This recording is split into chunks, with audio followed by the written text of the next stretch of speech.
তো হ্যালো বন্ধুরা, সবাই কেমন আছেন? আশা করি সবাই অনেক অনেক ভালো আছেন। তো বন্ধুরা, আজকে আমি এই ভিডিওতে আপনাদেরকে দেখাবো যে কিভাবে আপনি জাস্ট একটি কোড ডায়াল করে অন্যের ফোনের সমস্ত কল কিন্তু আপনার ফোনে নিয়ে চলে আসতে পারেন। তো আপনার বন্ধু কিন্তু এটি বুঝতেও পারবে না যে আপনি তার ফোন কল কিন্তু সমস্ত আপনার ফোনে নিয়ে চলে এসেছেন।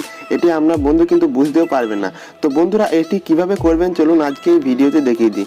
তো বন্ধুরা, আপনারা যদি আমার এই টিপস ফর বাংলা চ্যানেল নতুন দর্শক হয়ে থাকেন তাহলে অবশ্যই সাবস্ক্রাইব বাটনে ক্লিক করে পাশে বেল আইকনটি টিপে দিন। তো বন্ধুরা, চলুন ভিডিওটি শুরু করা যাক। তো বন্ধুরা, এর জন্য প্রথমে আমাদের ডায়াল প্যাডে চলে যেতে হবে। ডায়াল প্যাডে চলে গিয়ে কিন্তু এটা আপনার বন্ধুর ফোন থেকে সম্পূর্ণভাবে করতে হবে। বন্ধুর ফোন থেকে জাস্ট ডায়াল করে দেবেন *67*। তো তারপর কিন্তু আপনার নাম্বারটা এখানে এন্টার করে দেবেন।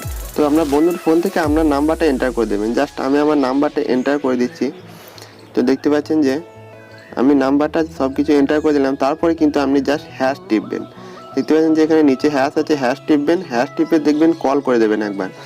তো হ্যাশ টিপে যেই কল করে দেবেন কিন্তু আপনার দেখতে পাচ্ছেন যে এখানে একটা অপশন চলে আসবে। দেখতে পাচ্ছেন কল ফরওয়ার্ডিং রেজিস্ট্রেশন সাকসেসফুলি। তো এখন কিন্তু বন্ধুর ফোনের সমস্ত কল কিন্তু আপনার ফোনে চলে আসবে।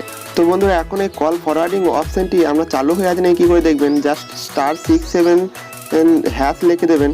জাস্ট *67# লিখবেন এবং তারপর কল করবেন। দেখতে পাবেন যে এটি চালু হয়ে আছে না অফ আছে দেখতে পাবেন। দেখতে পাচ্ছেন যে এখানে কল ফরওয়ার্ডিং সার্ভিস ওয়াজ এনেবল, মানে এটি এখনও চালু হয়ে আছে। তো এটি কীভাবে বন্ধ করবেন সেই বিষয়ে আমি আজকে বলবো।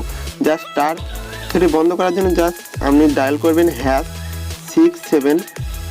তো #67# ডায়াল করে আপনি কল করে দেবেন। দেখতে পাবেন যে call forwarding service has been disable. তো এটি আমরা কিন্তু বন্ধ হয়ে গেল সম্পূর্ণ।